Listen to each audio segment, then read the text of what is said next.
EsDeeKid's rise is wild. We are living in an era of profound unseriousness. And if you need proof, and I assume you don't because you have eyes and an internet connection, you would only need to look at the single biggest cultural phenomenon of the last 2 months. This drill rapper from Liverpool who wears a balaclava, speaks with a Scouse accent, and who the internet decided based on kind of nothing that he was actually Timothée Chalamet in disguise. Now, on the surface, this is absolutely stupid. It's the kind of brain rot conspiracy theory that usually signals we have too much free time and not enough actual real world problems. You have a delicate Hollywood actor known for period dramas and Dune, and then you have a masked rapper spitting bars about the life on the streets of Merseyside. The two realities do not touch, they shouldn't even inhabit the same universe. But then something really interesting happened. Instead of denying it, EsDeeKid leaned in. He released a remix featuring Chalamet. He orchestrated a face reveal that revealed absolutely nothing.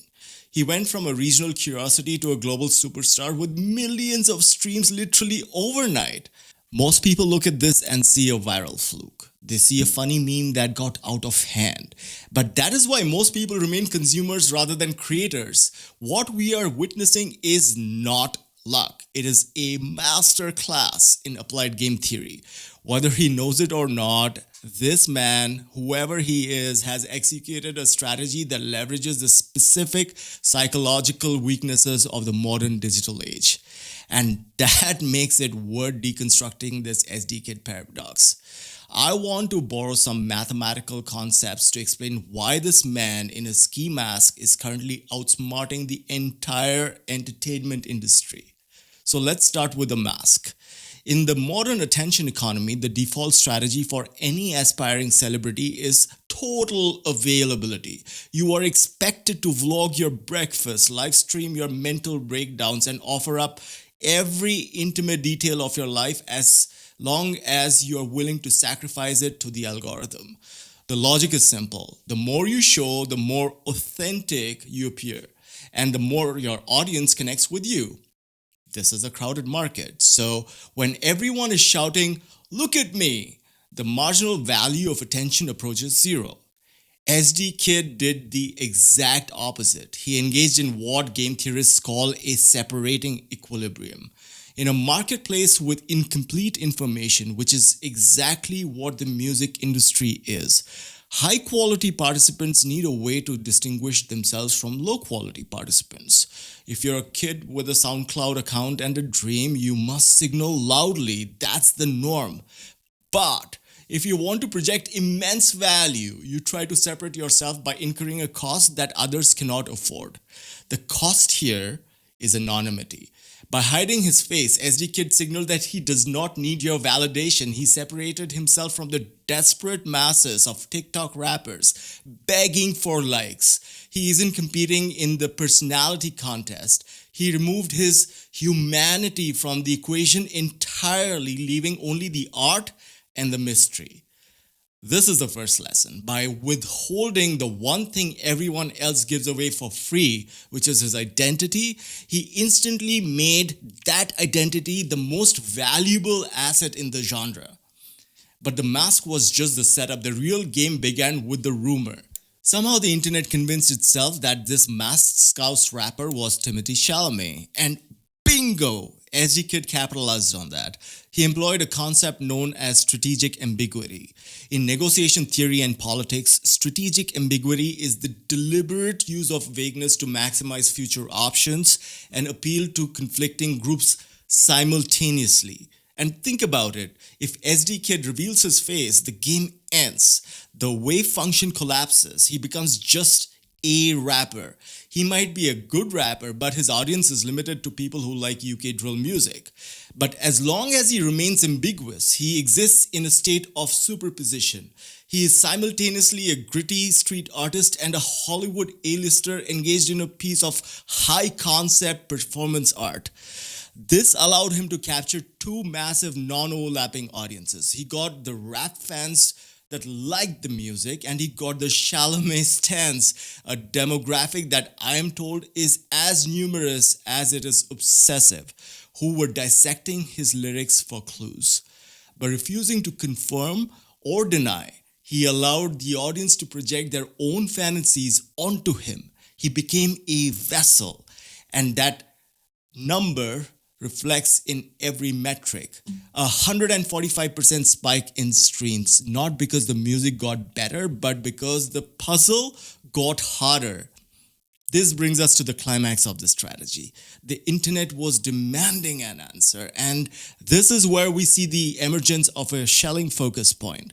In game theory, a Schelling focal point is a solution that people tend to use in the absence of communication because it seems natural, special, or relevant to them.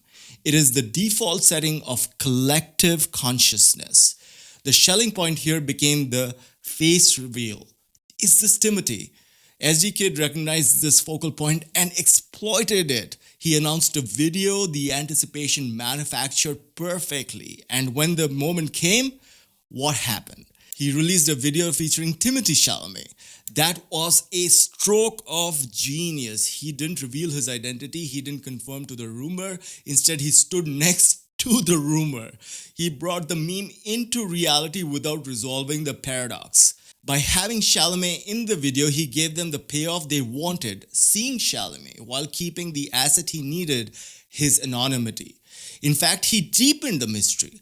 Is this Chalamet funding him? Are they friends? Is this an elaborate prank? The questions multiplied. The engagement metrics soared. He understood that in the digital age, truth is irrelevant. The only thing that matters is the narrative. And he made sure that the narrative never resolved. This leads us to the final and perhaps the most disturbing realization. EsDeeKid is playing what is known as a hyper game. In standard game theory, everyone knows the rules and everyone knows the objective. In a hyper game, the players perceive the game differently. The audience here thought they were playing a game called Guess the Celebrity. They thought if they analyzed enough lyrics and watched enough clips, they would win by resolving the prize. EsDeeKid was playing a completely different game. He was playing maximize attention duration. Every time they got close to an answer, he changed the question. He released a track where he sounded more like Chalamet. Then he released a track where he sounded more Scouse. He fed contradictory data into the system to keep the detectives spinning their wheels. He turned his audience into a perpetual motion machine of marketing. He didn't need a marketing budget. He just needed to stay quiet and let the compound effect kick in. It would be easy to dismiss this as just another pop culture absurdity, but EsDeeKid has demonstrated a fundamental truth about the world we live in. We are a society bored by reality. We have access to all the information in human history and it has made us numb. We crave the unknown. We are desperate for a mystery, for a puzzle, for something that isn't immediately explainable even by a GPT search. EsDeeKid succeeded because he understands the scarcity of mystery. He understood that if you give people a question without an answer, they will obsess over it. They will make you a star just to see if they can get you to take that mask off. He hacked the human need for closure. He denied us the satisfaction of knowing, and in doing so, he kept us watching. There is a certain cynical brilliance to it, and the irony is we still don't know who he is. Maybe it is Timothée, or it is the Marty Supreme marketing team's brilliant bait and switch strategy. At this point, it does not matter. He won the game the moment we started paying attention. What a genius. I'm not supposed to say that on camera.